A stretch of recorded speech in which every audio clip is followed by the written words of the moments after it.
Hola mis queridos amigos, nuevamente con ustedes, su doctor Tira, que ronca en esta negra noche neoliberal latinoamericana, sudamericana y ecuatoriana. Un viejo que sabe más por viejo que por diablo sabido.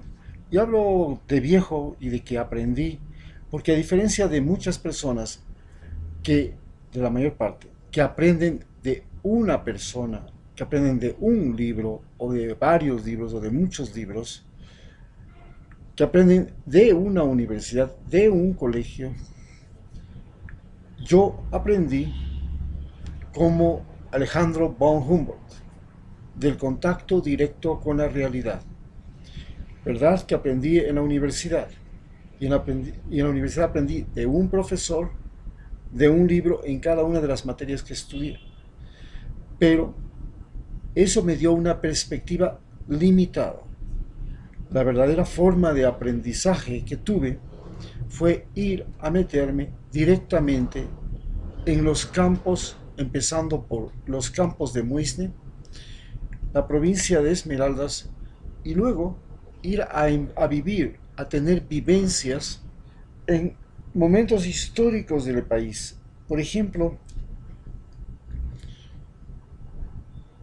el fenómeno del niño, la represión de León Febres Cordero,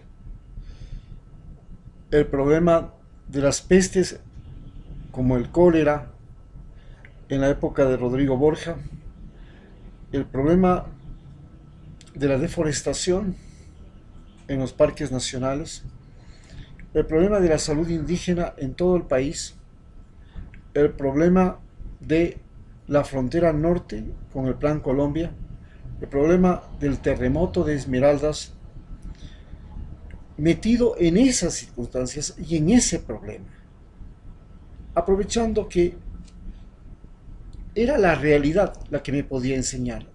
Inclusive me fui a ver el fin de la Unión Soviética porque quería saber de primera mano y entender lo que pasaba de primera mano. Era un marxista que andaba por los campos convencido de que un día los campesinos y los obreros llegarían a ser el poder. Y quería estar con ellos.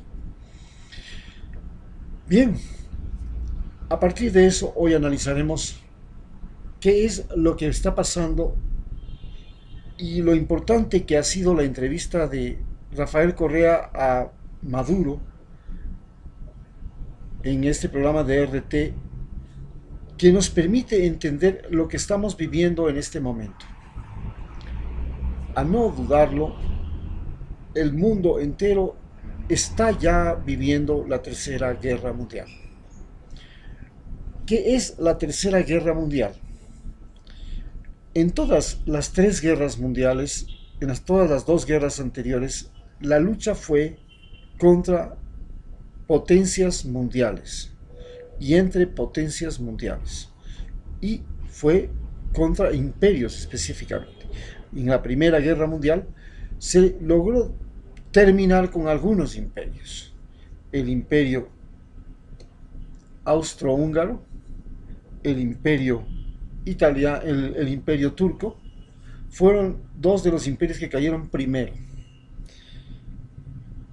En la Segunda Guerra Mundial, en los dos casos, en la Primera Guerra Mundial siempre fue una lucha básicamente contra el imperio más poderoso de ese momento, el imperio británico, el imperio inglés. Y en la Primera Guerra ganó el imperio inglés a sus opositores, que eran el imperio alemán y sus aliados, mientras el imperio inglés también tuvo sus aliados. En el segundo momento, en la Segunda Guerra Mundial, también es una guerra contra el imperio inglés, pero también hay una guerra contra el imperio francés, contra el imperio belga, contra el imperio holandés, contra el imperio ruso, contra el imperio... Bueno, contra el imperio ruso fue la Primera Guerra Mundial. En este caso sería contra el imperio de la Unión Soviética, porque aparece la Unión Soviética comienza a crecer como un imperio, y se da una confrontación. Esta confrontación tuvo un carácter global, se extendió el imperio japonés, se extendió por el Asia, se extendió por Europa, no se extendió por Sudamérica, no se extendió por África en ese momento, Pero posteriormente vinieron la liberación de las colonias africanas y se extendió por África y se extendió por el sudeste asiático con la liberación de países como Laos, Vietnam, Camboya y la liberación de la India, la liberación de China, que continuaron este proceso de lucha contra los imperios. En este momento, la Tercera Guerra Mundial es evidentemente una lucha en la que el imperio más poderoso jamás creado, el imperio norteamericano, que vale señalar que las guerras mundiales generan a su vez potencias mundiales. El gran problema de una guerra mundial es que después de la guerra mundial no es que desaparecen las potencias, no es que desaparecen los imperios, sino que aparecen potencias mundiales. Después de la Primera Guerra Mundial aparecieron nuevas potencias mundiales, entre ellas Estados Unidos. Luego de la Segunda Guerra Mundial, Estados Unidos se consolida como una nueva potencia mundial y aparecen nuevas potencias mundiales como por ejemplo Rusia, la Unión Soviética. Después se comienza a vivir la Tercera Guerra Mundial, que comienza efectivamente el 11 de septiembre del año 2001.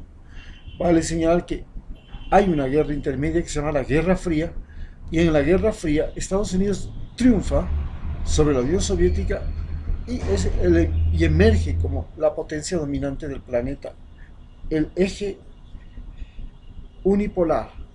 Este eje unipolar se apropia de los ejércitos de toda Europa occidental, inclusive de los ejércitos que antes eran de la Unión Soviética, y logra hacerlos suyos a través de la OTAN, que tiene siempre un general norteamericano que la comanda. Y luego viene una apropiación, una reapropiación, porque ya se apropió de los ejércitos latinoamericanos desde 1946, pero Cuba y otros países tenían ciertas divergencias y logra una reapropiación de los ejércitos latinoamericanos en el año 2019, cuando hace renacer el TIAR, y de esta reapropiación de los ejércitos latinoamericanos están todavía libres el ejército cubano, el ejército nicaragüense, el ejército boliviano y el ejército venezolano. Ecuador, a pesar de no pertenecer al TIAR, es parte del ejército norteamericano porque el presidente que tenemos ahora traicionó al gobierno anterior y al mismo tiempo entregó el país y el ejército ecuatoriano a las órdenes de Estados Unidos. Pero además Estados Unidos tiene como aliados a los denominados 5 ojos, que son Australia, Nueva Zelanda, Canadá e Inglaterra, y eso es lo que hace y da contexto, da contenido a su gran poderío. Su gran poderío es tan brutal que tiene la capacidad de destruir países sin necesidad de guerras. Por ejemplo, el caso de Venezuela. Prácticamente es un país en destrucción sin necesidad de una guerra. Hasta el momento solamente ha bastado un bloqueo económico y prácticamente el país está en destrucción. De un ingreso petrolero de 50.000 millones de dólares, como nos revela la entrevista, ahora tiene apenas 4.000 millones para sobrevivir. Un proceso dramático que nos asusta, pero también tiene el mismo proceso dramático de intimidación con con Irán, al que no necesita una guerra para colocarle en la cuerda floja. Basta con un bloqueo también y Irán se ve hoy pasando dificultades severas. Este poderío tan enorme, sin embargo, ha sido derrotado frecuentemente y hasta ahora no consigue una victoria en Afganistán. Y la guerra de Afganistán se organiza y se origina en el 1 de septiembre del año 2001, y luego de eso viene un ataque a Afganistán y llegan a tener 100.000 tropas en Afganistán. Cuando empiezan la guerra contra los mujahidines buscando a Bin Laden, apenas tenían el 1% del territorio. Hoy los mujahidines ya tienen casi la mitad del territorio afgano. Han derrotado a los Estados Unidos. ¿Qué sucede cuando Estados Unidos entra en una guerra? Es un peligro para otro país, destruye las economías de otros países, pero también es un peligro para él mismo. ¿Por qué? Porque enseña a otros países del mundo, que son las potencias emergentes que se llaman, cómo se le puede vencer. Es el caso de la guerra de Vietnam.